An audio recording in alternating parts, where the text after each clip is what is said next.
Hosea 10. Israel was a fertile vine that yielded fruit.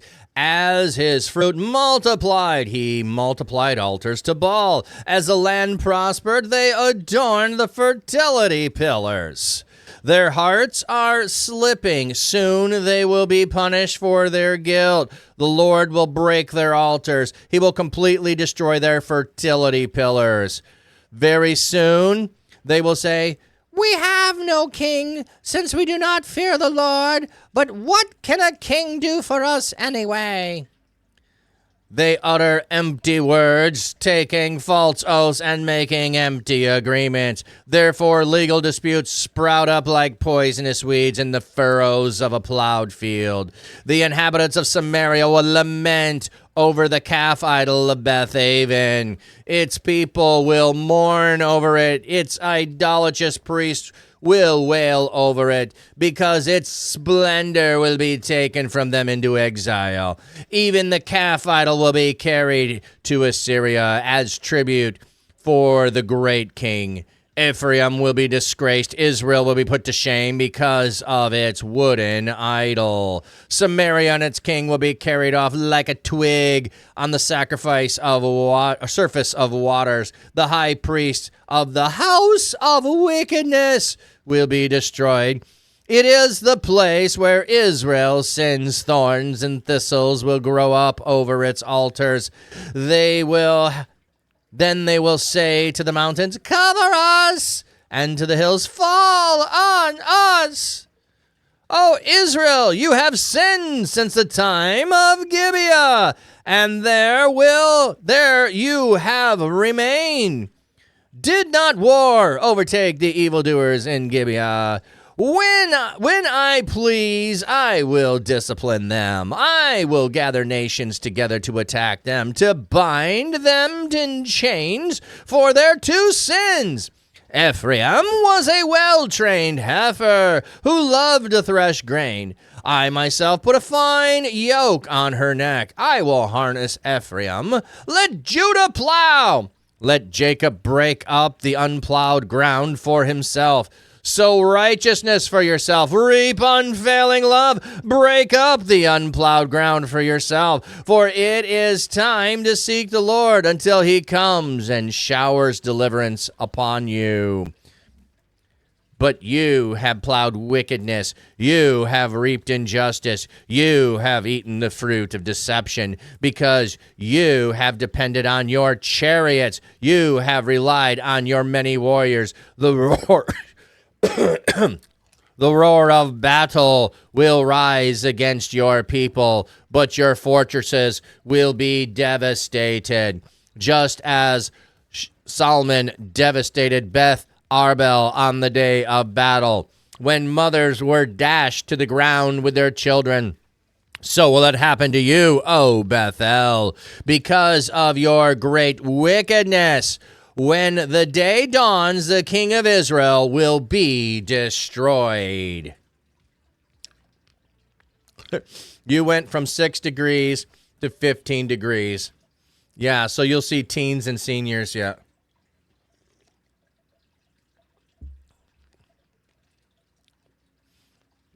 Yeah, what the? Yeah, this is destruction coming. Like, you're not going to escape. So, one of the things of the ongoing nature of this is, because it is repeated and it is fleshed out and it is expanded upon, there is the certainty of it coming. There is the certainty that it will indeed happen. Thank you, Supersonic, for the spot of tea. Spot of tea. We got Earl Grey all day, baby. Earl Grey all day today. Earl Grey. Hot. Okay. So Israel was a fertile vine that yielded fruit and was fruitful and plentiful. But as you were being blessed by me, you chose to go and follow Baal and prostitute yourself to Baal. While your land was prospering, you were serving Baal. So I was blessing you, and you went somewhere else. You did not remain in covenant relationship. You have broke it. And so now you are going to be punished for your guilt. God's going to break down the altars, destroy the fertility pillars. You're going to say, we have no king. You're going to have no king. And you're going to say, we don't want a king. and they're empty words, they're false oaths, they're unagreements, and like your legal disputes are so prevalent, they're like poisonous weeds everywhere. The inhabitants of Samaria are going to mourn over the calf. Like you should be mourning for your sin. Instead, you're mourning over the calf. And your idolatrous priests are also going to. But all of your splendor is going to be taken to exile. The calf is going to be taken away as tribute to the king. You're going to be disgraced. You're going to be like a twig that is carried away on the surface of the water. Bye-bye. Bye-bye now. Bye-bye. Bye-bye now. Here we go. The House of Wickedness. The high place is the House of Wickedness. Baelmont Avon. The noun wickedness. The genitive wicked high places. So, and there's a play on the Beth-Avon versus Bethel, the house of evil versus the house of God. Thank you for the alert, Ken. Bum, bum, bum. Boy, my brain is struggling there to figure out the command. Couldn't figure out where exclamation point was. Okay. So the house of wickedness is where you sin. Thorns and thistles are going to grow up where your altars are. And you're going to be in such pain that you're going to wish that the mountains would cover you, that the hills. Like you just want destruction to totally wipe you out. Like it's going to be so bad, you're going to wish it was over. And we're going to remember Gibeah, where you began to sin against God. And since that time, that's all you have done. And you're going to be disciplined finally. You are going to be bound in chains for their two sins. For their two eyes. The phrase two sins could refer to the sinful episode at Gibeah and the subsequent war between the tribe of Benjamin and the other tribes, the entire Gibeah incident, and Israel's subsequent failure to repent up to the time of Hosea, the time of Gibeah, first sin, and they have remained the second sin. Or we had a reference to the calf, and there were two calves indeed, so maybe the two sins are the two calves. Because we just had the calf mentioned before this, that the calf is going to be carried away, and then you have the gathering of the nations, and you're going to bind them in chains for their two sins. I mean, we had Gibeon mentioned there, so it could be anything, but it's two. It's abundance of sin. Ephraim was a well-trained heifer. You used to have a yoke upon you. You used to be in lockstep with God. Let me see what they have of the yoke here, the fine yoke. Masoretic text is unintelligible. Upon a fine something. I passed over her fair neck. I spared her fair neck. Okay. So they're going with a fine yoke.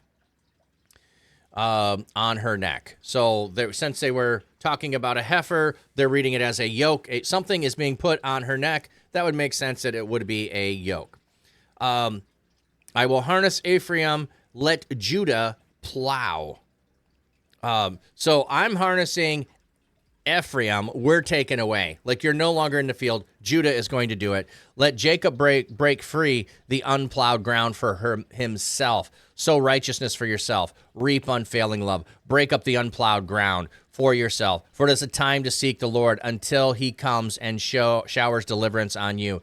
But you have plowed wickedness. So there is a call to plow and sow righteousness. Instead, it is you've plowed wickedness, and you're going to reap injustice. You've eaten the fruit of deception, and you relied on chariots, and you relied on warriors. You were not relying on God. You done messed up, Aaron. You did it all wrong. You do not understand your God. The roar of battle is going to rise against you. All your fortresses are going to be devastated. Beth-Arbel, okay, just as Salmon devastated Beth-Arbel on the day of battle when mothers were dashed to the ground and their children, so will happen to you, O Bethel. Do we actually have Bethel there? Oh, we do. So often they're calling it Beth-Aven instead of Bethel. Let me go see if we've got Hosea 10.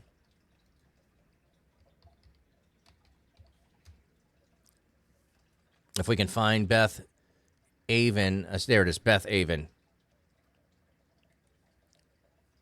So I can show you. So Beth is house. Beth means house. So whenever you hear Beth in a name, it means house. Strong's H 1007. Beth-Aven. Beth-Aven. So Beth-Aven is the House of Vanity. It's a city east of Bethel. So rather than refer to Bethel, which is the house of God, they're often the prophets will refer to the north of going to Beth-Aven instead of Bethel. Even when they are talking about Bethel, they often replace it with Beth-Aven to poke fun of the fact that God is not there. That it should be the house of God, and they are not worshiping God. They are not following God. So when we have now suddenly, hey, so what will happen to you, O Bethel, because of your great wickedness? When the day dawns, the king of Israel will be destroyed. So what's going to happen? Destruction. Destruction. Utter destruction is what you're going to end up reaping. Give you one last look here. I'm watching you people. Bum-ba-da-bum-bum. Bum. Hair, exit, stage right even. All right. I hope you are hearing the oppressive nature of the you're going to get it. Like it is like you're going to get it. You're going to get it. You're going to get it. You're going to get it. You're going to get it. Like it just keeps on going. And so we will keep on going because I want to feel that tension of why aren't the people repenting? What is going to happen to Hosea, who married Gomer? We have left the story, and we're just going on and on and on.